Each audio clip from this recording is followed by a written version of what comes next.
Après son élimination de la Coupe d'Europe, le Stade français recevait Montpellier, des Héroltais en grande forme qui restaient sur 6 victoires en top 14. Mais les hommes de Jack White ne s'étaient jamais imposés à Jeanbouin et sous le regard d'un ancien entraîneur parisien, Bernard Laporte, Paris voulait relever la tête.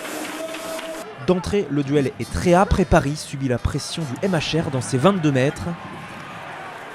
Premier temps dans l'axe et le ballon va être gardé au sol. Et Monsieur Poit accorde une pénalité pour Montpellier. Ben Lucas va ouvrir le score sur pénalité après moins de 10 minutes de jeu. Mais Plisson va lui répondre quelques instants plus tard. 3 partout malgré le temps favorable au jeu, les deux équipes n'arrivent pas à conclure leurs actions à cause de nombreuses fautes de main. Sur ce jeu déployé, Twitawake plaque sèchement Plisson et O'Connor ramasse le ballon. L'ailier du MHR s'échappe mais il est stoppé dans les 22 mètres. Bonneval, le plaqueur, va ralentir volontairement la sortie du ballon, alors Monsieur Poit accorde une pénalité. L'arrière parisien va même écoper d'un carton jaune. Ben Lucas ne se fait pas prier et redonne l'avantage à Montpellier.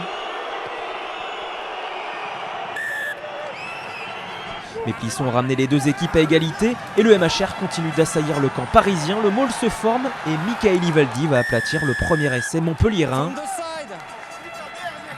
Lucas manque la transformation, mais c'est Montpellier qui mène 11-6 à la mi-temps.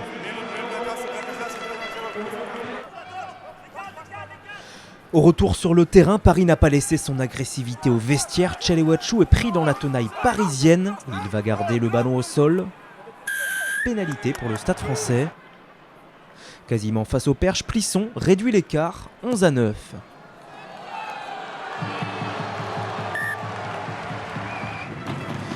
Mais Jack White a sermonné ses hommes à la pause, alors Montpellier enclenche la marche avant. Belle prise de Ouedraogo, le maul se forme à la retombée puis se désaxe pour avancer.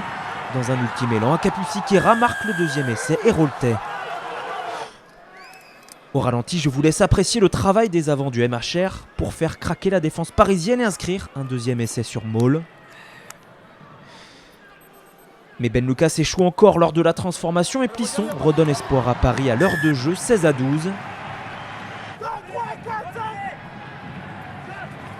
Pendant un quart d'heure, les deux équipes se neutralisent, seuls les buteurs rajoutent 3 points.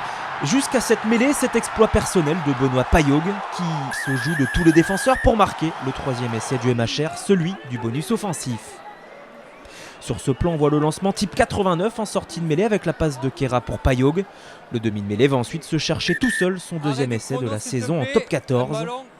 À 3 minutes de la fin, Montpellier va mener 26-15 grâce à la transformation et semble filer tranquillement vers une victoire à 5 points.